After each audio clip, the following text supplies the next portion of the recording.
আসসালামু আলাইকুম এভরিওয়ান। আশা করি সকলে ভালো আছেন। আলহামদুলিল্লাহ আমিও ভালো আছি।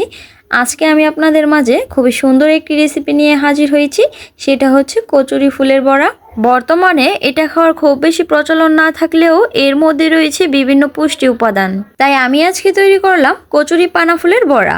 কিভাবে তৈরি করলাম চলুন ভিডিওটি দেখে নেওয়া যাক। রেসিপিটি দেখতে হলে অবশ্যই সম্পূর্ণ ভিডিওটি দেখতে হবে। এখানে নিয়েছি আমি অনেকগুলো কচুরি পানার ফুল।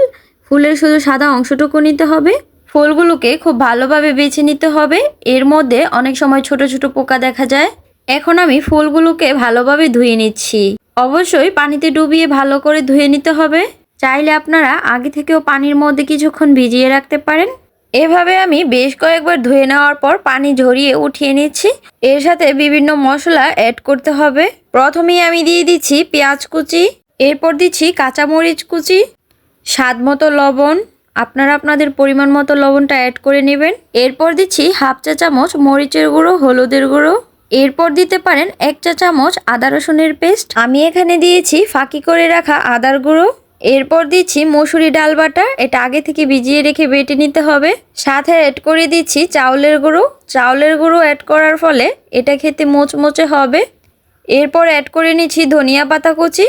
এরপর দিয়ে নিচ্ছি 1 প্যাকেট ম্যাগি মশলার গুঁড়ো। আপনারা চাইলে এটা স্কিপও করতে পারেন। এরপর মশলাগুলো ভালো করে মেখে নিতে হবে। আমি খুব ভালোভাবে মশলাগুলো মেখে নিচ্ছি। মশলাগুলো ভালোভাবে মেখে নেওয়ার পর আমি চুলাতে একটি তাওয়া বসিয়ে দিলাম। দিয়ে দিচ্ছি রেগুলার রান্নার তেল।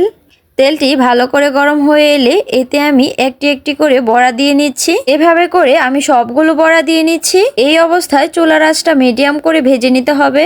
এক পিঠ হয়ে আসলে আমি বড়াগুলোকে উল্টিয়ে নিচ্ছি। পুরোপুরি বড়াটা ভাজা হওয়ার জন্য কিছুক্ষণ অপেক্ষা করছি। এরপর একটি একটি করে চুলা থেকে নামিয়ে নিচ্ছি। এই তো হয়ে গেল কচুরি পানার ফুলের এই সুন্দর রেসিপিটি যদি ভালো লাগে অবশ্যই চ্যানেলটি সাবস্ক্রাইব করে পাশে থাকবেন, যেন ভিডিও ছাড়া মাত্রই আপনার কাছে পৌঁছে যায়। এই রেসিপিটি ফলো করে আপনারাও বাসায় এইভাবে ট্রাই করে দেখতে পারেন। আজকের ভিডিওটি এই পর্যন্তই। সবাই ভালো থাকবেন। আল্লাহ হাফিজ।